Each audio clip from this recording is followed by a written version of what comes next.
Hey, how's it going? Jesse here.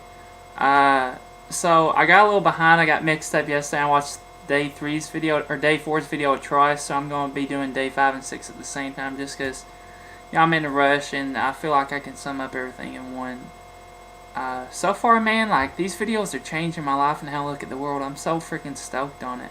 Like just a quick example, yesterday I'm buying coffee. They got this $20 Kona coffee at Trader Joe's. Normally, I never pay $20 for coffee, but everybody always told me it's the best, and I saw it. And even though it was way more expensive than what I wouldn't normally get, I was like, you know what? I deserve that coffee. I should be happy. I should have that coffee. I bought it without thinking twice about spending the money. And it's like, it was a liberating feeling, man. I feel a lot more confident. I'm loving doing the exercises, like imagining how life would be if I had infinite money, and like I fully agree in like being committed and knowing what you want, and it's very inspirational to hear all the stories of Richard Branson, Warren Buffett, and about staying on track. And that one quote about Warren Buffett saying he always could have afforded whatever he wanted. I've been trying to take that to heart. So one thing I did is I made a list. You probably can't see.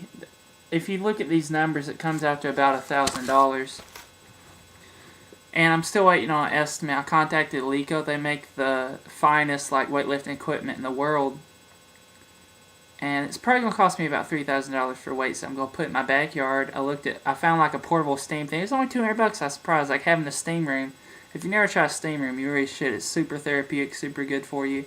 Especially if you find a good one. It's about 124 degrees. So I got all my totals up, and I've been thinking about ways I could get the money. I think I'm going to go with getting a loan, because I start a new job Monday. I got a job I'm super excited about.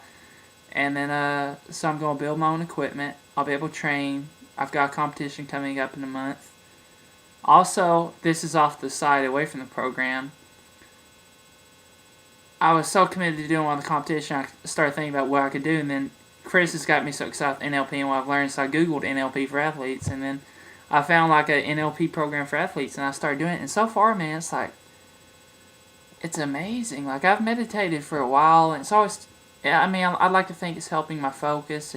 I feel more alert and on task and aware of what I'm doing and mindful of myself and my thoughts and feelings. But NLP seems to present where I can actually change my feelings and my image to something like wonderful. And I see a lot of potential and opportunity. I figured out what I want to do with my life. So ultimately, I want to own a gym. I've said that before, but what I want to do is I want to spread Olympic weightlifting throughout the country, because it really is a great sport. If you're watching this, if you ever consider it, is the ultimate form of exercise that utilizes weights as far as developing strength and overall health and coordination.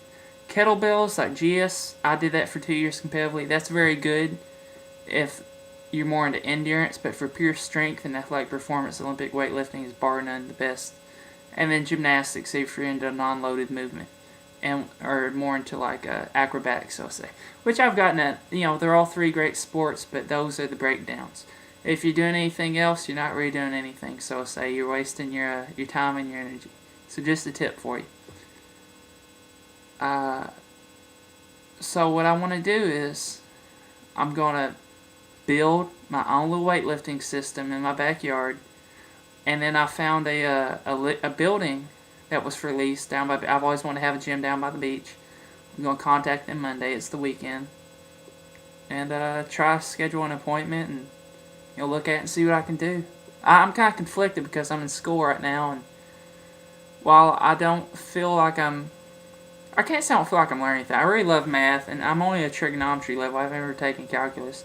And I want to master mathematics because it's hard. I like, challenges, and math is a great challenge. But a lot of the other classes, it's like, history is good to know, but at the same time, history doesn't define my life right now, so to say. And it's, I don't care how recent the history, it's all old news in a way.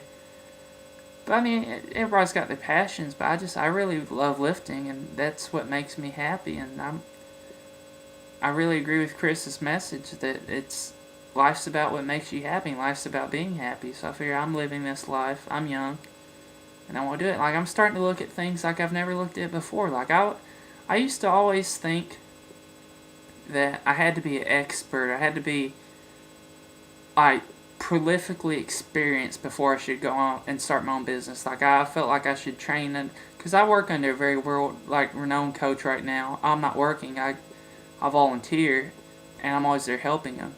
But he's like world renowned. He's professional. I've learned a lot from him. But I always felt like I should have all these accolades to my name before I even try to open my own gym. And I can remember one time I was at the beach, right, and I was out there writing. I like to write. I've done similar writing exercises to these before I even started this program. I was at the beach one morning writing. You know, I feel it helps me get centered. I met this man. He was a business owner. He told me he's a motivational speaker. I forget the name of his business. I really wish I hadn't lost his number because he seemed to like me and told me to get in touch with him. And I feel like I missed an opportunity, so to say, by not following up and building on that relationship. But one thing he told me was, he's like, you know what? He said he started his business when he was in his 30s. He said if he could go back, he would have done it when he was my age. I'm in my early 20s.